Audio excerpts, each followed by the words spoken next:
Is the engine in your car running hot? It looks like your radiator hose collapsed. You could become stranded due to this frequent problem, but the causes are easily avoidable. A radiator hose that has collapsed resembles a long, thin, flat tire. Very noticeable. If the cooling system encounters a partial or total vacuum, also referred to as a negative pressure condition, one or both hoses may burst.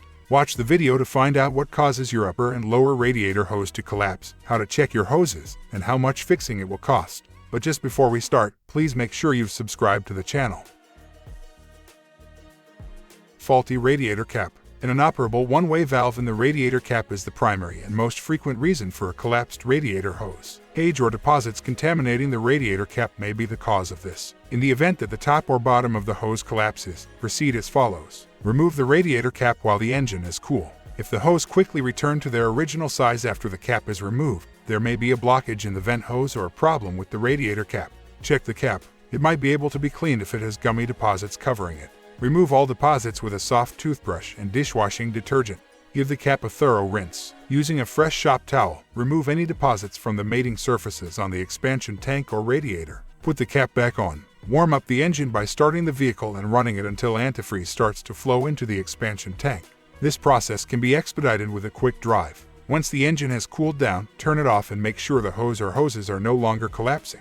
The faulty cap may need to be replaced if the hose still collapses. The cost of a new cap can range from $8 to $25 at your neighborhood or online auto parts retailer. Clogged radiator. The lower radiator hose may collapse due to restricted flow through the radiator. When driving, one would notice this condition. An abnormally high temperature on your engine temperature gauge will be your first clue. As an alternative, an overheating warning light might illuminate. When engine overheating symptoms appear, take the following actions to determine whether the lower hose may have collapsed. Put the vehicle in park or neutral, stop the vehicle, and apply the emergency brake firmly. Let the engine run at idle. Examine the lower hose by opening the hood. Take care not to touch anything there with your hands. Have a colleague gently press the gas pedal to gradually increase the engine speed if the hose looks to be of normal size. The hose collapses upon acceleration as the water pump speed rises due to restricted flow through the radiator. If the hose breaks, you've found an issue that has to be fixed right away. Take the following actions next. Don't let the engine run any faster than idle to avoid flattening the lower hose. Instead, let it run at idle or slightly above idle.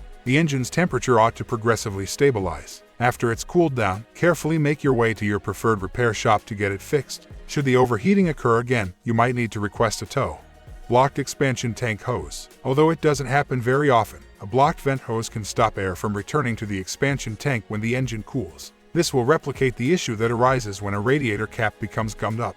As with a radiator cap that's broken, do the following. Once the engine has had time to cool, take off the radiator cap. Note the collapsed hose or hoses. Their size ought to revert to normal. Check the cap. If there are no deposits, a clogged vent hose is probably the cause of the issue. Remove the vent hose from the expansion tank fitting to inspect for blockages in the hose. Since most expansion tanks are made of plastic, proceed with caution and take care not to break this hose fitting.